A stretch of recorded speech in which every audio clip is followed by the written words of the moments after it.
doing here? I want to be a police officer. What? I was in a show called Little Shop of Horrors. And the next day I get this call saying, they want you for this movie called Police Academy. I said, you're kidding. And they said, no. Don't unpack. Do you know what that means? Hooks. And she's a mild, meek, timid little sort of creature. And she's afraid of everything. Everything scares her, even air. That's what they told me when I read for the character. Wow. And she said, would you like to read? And I said to myself, I met Michael Jackson last night. He said, you girls were so good. I love this show. And he kissed me on the cheek. And I said, yes. And they said, you don't have to read. We're going to test you Monday. If people thought that her voice was that soft, they in for a rude awakening. You know, I don't know how she got that low. They paid me. She's the loudest woman I know.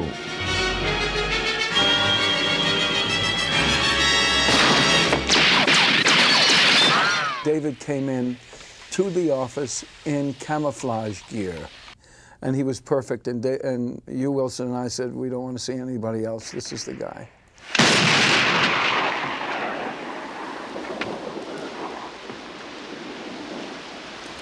He tries too hard, and he loves toys, he loves guns, he loves things, he loves mechanisms and gadgets.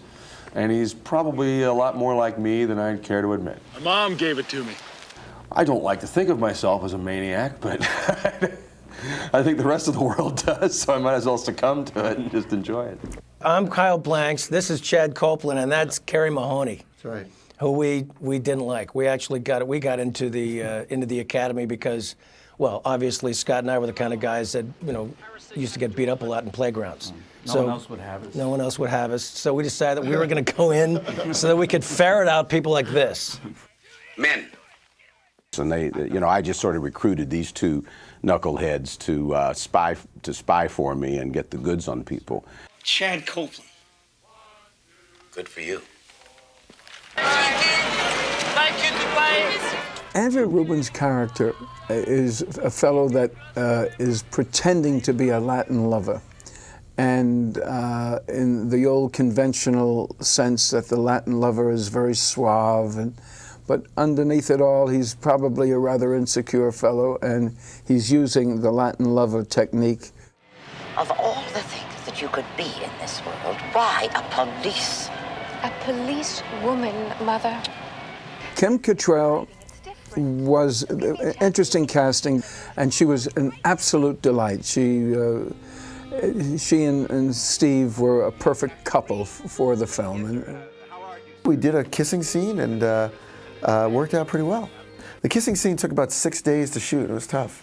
It was tough. We kept messing up. Bruce Mahler, the character of Fakla is sort of a combination of a man who's tangle-footed. In other words, always doing things that cause effect to somebody else. He's accident-prone, but not for himself. Other people have accidents. He's a combination of that kind of character, as well as somebody who's always dreaming of other things. And Deborah Lee Scott, who plays Bruce's wife, Fakla's wife, she reacted to all these sight gags, being hit by the car door, holding on to the hood of the car, all these things, and she did it nobly and beautifully, and she was a great addition to the opening of this film. Hugh Wilson created an atmosphere that you wanted to improv. They hired people with talent, and then they let them play that talent. Hugh Wilson and Jerry Paris, they would say, what do you have for us? Each time to shoot the scene, and we'd think, well, we have to do exactly what, you know, usually you do what the script says. And they would always say, hey, show us what you've been working on. So we worked on things. But for some of the little subtleties and nuances and things like that, he left it up to his actors. And he said that he really liked to just let the camera roll. He said, I want to just keep it in master and let the actors do their stuff. And when you have that kind of freedom, your confidence just keeps growing by leaps and bounds. Cadet could get thrown out. Threaten another cadet. Oh, really? Well, I thought you wanted to get thrown out. The one that we had the hardest to do with Steve was the fight scene. because we come in and I took mashed potatoes and I threw it on his shirt. And Donovan Scott came by with his tray and just hit Scott right in the face. And we could never get it right because I kept cracking up. Because Scott would just give one of these, see you Tuesday, and just drop out of frame. And I couldn't. Gutenberg and I were just laughing our heads off. And then we go, okay, let's do it again. And this Wilson's starting to get a little mad at us because we couldn't stop laughing. Move it, dirtbag. I'm first. And I'm next. For important guys like you, I'll wait. Okay, let's go. Take it all off. We went in and figured that it was like joining the military, you know, so we just said, take it all off. And so they gave us a buzz cut. It was poorly timed because it turned out that the shooting schedule was put together and they decided to do the haircut scene where we actually got our heads shaved before they show us arriving. So they can't show us arriving without hair. So they had to go out when we were here in Los Angeles, before we even went to Toronto.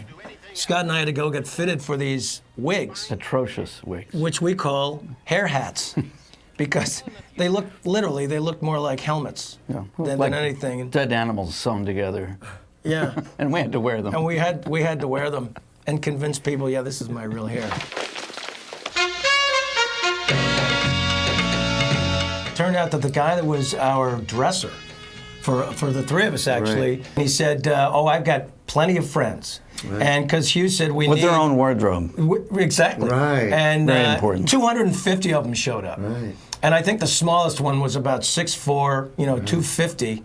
And they all had the black leather outfits, and they just looked mean as hell. I mean, they were very, very intimidating. And there we are dancing with these knuckleheads. And your guys are very good dancers, I must say. Well, really good. That goes without saying. Scotty really is actually very light on his toes. Really. Light on his toes? saying? His feet never touched the ground. The guy was flipping them all over the place. The fellows that, so I'd say, were leading us on the floor were professional ballroom dancers, so it's kind of... And apparently weightlifters as well. Yeah. Because they threw Scotty around like a rag doll. Just kind of follow their lead. There's a riot that's going on, and we're in riot gear. Colors, I think. Right. This is where they find out what real cowards we are. And we have these guns, and there's a chain link fence, and we're very, very bold talking to these guys. You want some of this? You want some of this? Of course, they're on the other side of the fence. They can't get to us. And we're just walking down, just smiling one another, and the fence comes to an end. And they just take the guns, and we just just hell-bent for election. And that's where we end up back at the Blue Oyster Bar. All roads lead to the Blue Oyster Bar for us.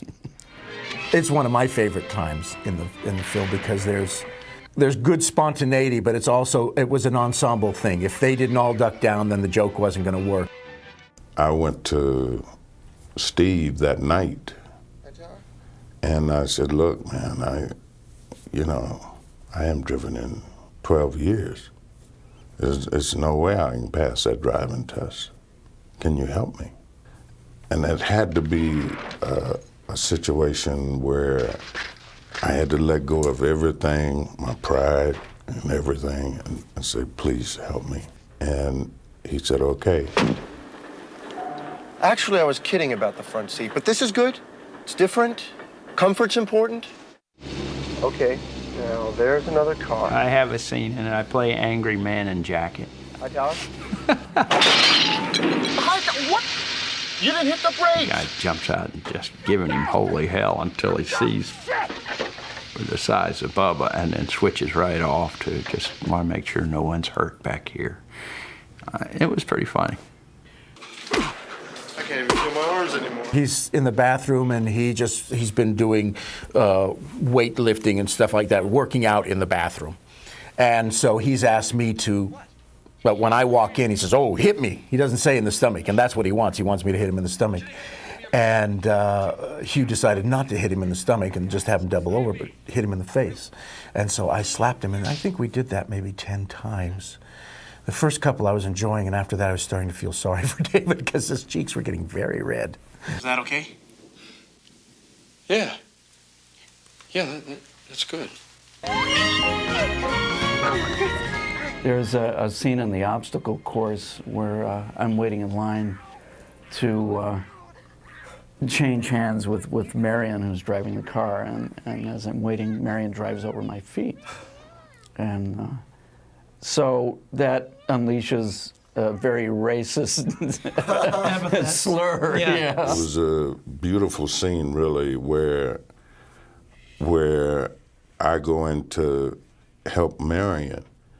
And believe it or not, I've never, and I'm an old film buff. You know, I look at all the old films.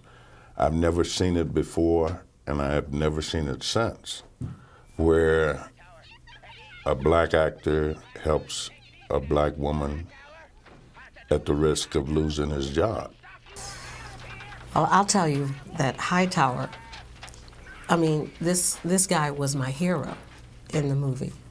And the bottom line is that scene that we did together with the car being turned over, you know, getting turned over, and that was a magical moment.